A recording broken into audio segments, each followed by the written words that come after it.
Good evening and welcome to the Friday, September 30th, 2011 edition of INFOWARS Nightly News.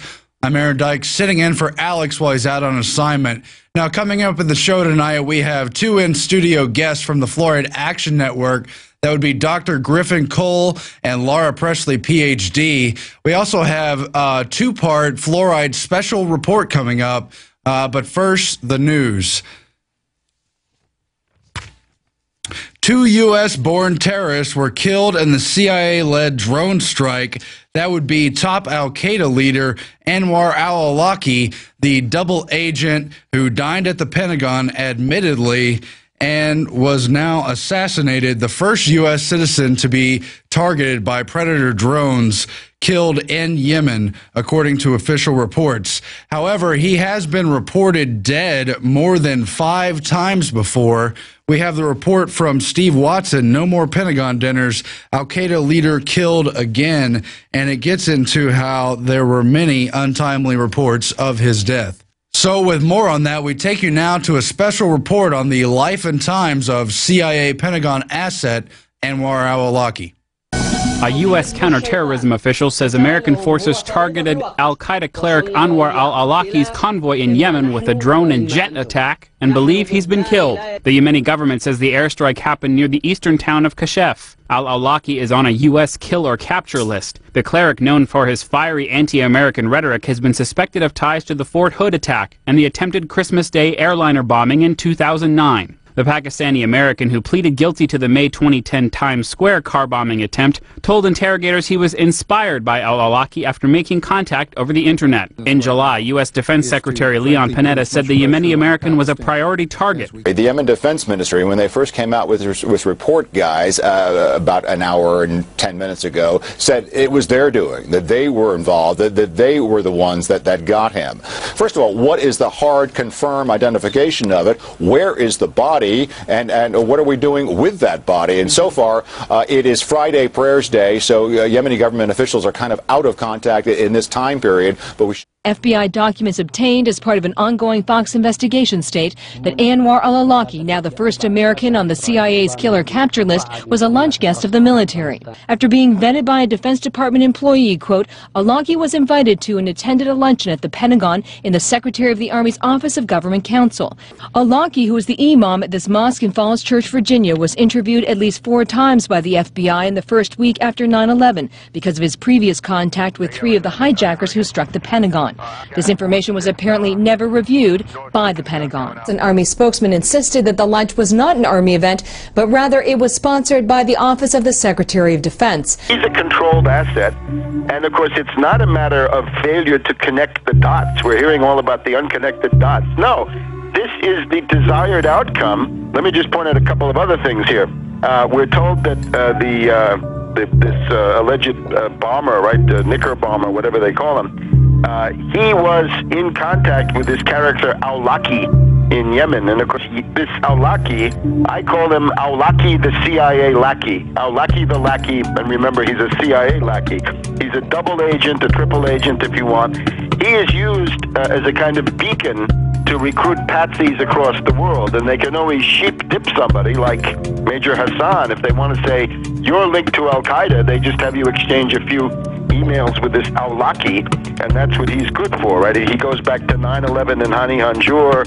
So this guy is he's a U.S. agent under whatever layers of garb that he's got. The other thing is, how was this young patsy Omar Farouk Mutalab, how is he radicalized? And I think we're getting some pretty good indications that it's this Brixton Mosque, Finsbury Mosque Axis in London, the school for patsies, the British patsy. Which, by the way, 6 months ago, I remember it, you predicted we'd see plane bombings out of that mosque. This is not so hard to do. Remember Richard Reed, mentally retarded vagrant who was sleeping on the floor of Brixton Mosque, I think. He was given the same PETN explosive by somebody, so that's what this Omar Farouk was given then, allegedly, once again in in Yemen. So you can see it fits together, and it all comes from these same places. There are reports today that the Christmas Day body bomber met with an American-born radical cleric, Anwar Al-Awlaki. He's believed to be living in Yemen. Al-Awlaki is. He's not only been linked to Al-Qaeda in the past, but he reportedly exchanged emails with the suspected Fort Hood shooter Nidal Hassan before that shooting massacre in Texas. Now again, Anwar Al-Awlaki, the CIA lackey, as Webster Tarpley appropriately calls him, is connected to all these foiled terror plots. He was connected to, as the clip mentions, at least three of the 9/11 hijackers. He was interviewed by the FBI more than 4 times, and yet he was invited to the Pentagon only months after 9/11 to meet with top brass. That really should tell a huge story about what's going on in this phony war on terror. Now, on the other side of the same coin, you have today in the news, or this week in the news rather, Rezwan Firdaus, the man accused of trying to blow up the Capitol and Pentagon using a remote-controlled airplane, and he was once again admittedly set up by the FBI. They provocateured him, lured him into extremist action, gave him what appeared to be the bomb and the other weapons, including phony AK-47s and so forth. And this is the pattern we have seen repeatedly, especially since 9/11, but also long before it, where the FBI is directly behind setting up random patsies they find on the streets, these mentally low IQ'd people and so-called extremists, to use them to advance the public agenda. So the public believes these plots are always happening. Meanwhile, the FBI is admittedly behind them. Even Geraldo was on Fox News talking about how bogus this whole paradigm is. And remember, too, the FBI was admittedly behind the 1993 World Trade Center bombing, cooking the bomb, giving it to those people, and encouraging them to carry out their attempted act of terrorism, which killed 4 people. Let's go to this clip now. They say that just today, the undercover operatives gave Firdaus material that was supposed to be the explosive material C4. They say only a small amount of it was the real thing.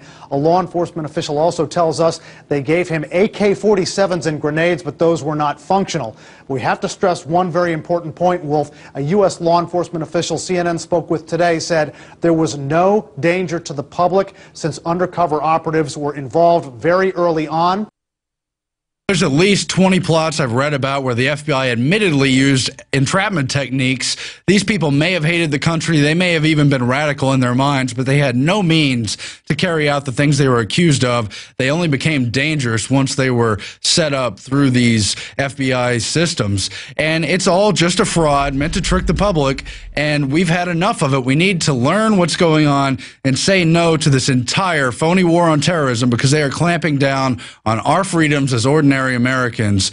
Now, as we're talking about the police state domestic terrorism clampdown in this country, there's an entirely different kind of clampdown that continues to go on. You've heard about lemonade stands being shut down. You've heard about Gibson guitars not able to manufacture in the U.S. You've heard about lemon trees being seized and quarantined. Now in Wisconsin, a very controversial and important ruling where a judge has said you do not have a right to produce your own food or even eat the foods of your own choice.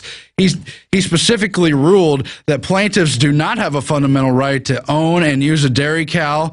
They do not have a fundamental right to consume the milk from their own cow, do not have a fundamental right to board their cow at a farm or with a certain farmer, and that private contracts don't fall outside the scope of the state's police power. And furthermore, that there's no fundamental right to even produce or consume foods of their own choice. That is absolutely radical, and they've used the FDA and the other arms of the federal government, just agencies with policies, to try to tell Americans that the government will tell them what to eat, when and where, but that making your own choices, using raw dairy, you've seen the raids on Rawson Foods and others. It's just incredible, but it continues to happen. The raids on the Amish dairy farmers and all the rest of it. Here's a video we put together highlighting some of the past clampdown on what should really be ordinary American behavior that even the Founding Fathers warned tyrannical government would control. Remember Julie Bass? She's the Oak Park mom who's being prosecuted for putting a vegetable garden in her front yard. Why? Because the city's ordinance says a front yard has to have suitable live plant material. Get off my property. I don't want you here. I'm shutting my garage. Get out of my garage. Listen, so now we get the right to interrogate you, and not interrogate you, but we get I got the right to remain silent. Okay, listen. I invoke my right to remain silent, so. I waved at you. Just, hey, how's it going? And you call me a Nazi? Mm-hmm. Why are you calling me a Nazi? Because you're acting like one. You need to get off my property. I need to see your ID. I'm standing in my garage. Yes, sir, you are. You are violating my Fourth Amendment. Show me a search warrant. I don't have to. You're in my property.